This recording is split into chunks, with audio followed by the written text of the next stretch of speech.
आषाढी वारीनिमित्त संत तुकाराम महाराज आणि संत ज्ञानेश्वर महाराज यांच्या पालखी सोहळ्याच्या पार्श्वभूमीवर पुणे जिल्हा प्रशासनाने एक महत्त्वपूर्ण निर्णय घेतला आहे। पालखी मार्गावरील हॉटेल्स, ढाब्यांवर वारी काळामध्ये मद्य विक्री आणि मांस विक्रीला पूर्णतः बंदी घालण्यात आली आहे। पुणे जिल्ह्याचे पोलीस अधीक्षक संदीप सिंग यांनी पत्रकार परिषदेची माहिती दिली। संदीप गिल म्हणाले, वारीच्या मार्गक्रमणादरम्यान कोणत्याही प्रकारची अपवित्रता होऊ नये आणि वारीची पारंपरिक भक्ती भावना कायम राहावी यासाठी हा निर्णय घेण्यात आला आहे। त्याचबरोबर स्थानिक पोलीस आणि संबंधित विभागांना या बंदीची काटेकोर अंमलबजावणी करण्याचे आदेशही देण्यात आले।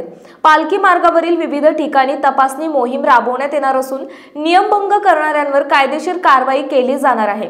देहू आणि आळंदी येथून निघालेले संत तुकाराम आणि संत ज्ञानेश्वर महाराजांच्या पालखी सोहळ्याच्या पार्श्वभूमीवर जिल्हा प्रशासन आणि पोलीस विभागाने विविध ठिकाणी चोख बंदोबस्त ठेवला आहे।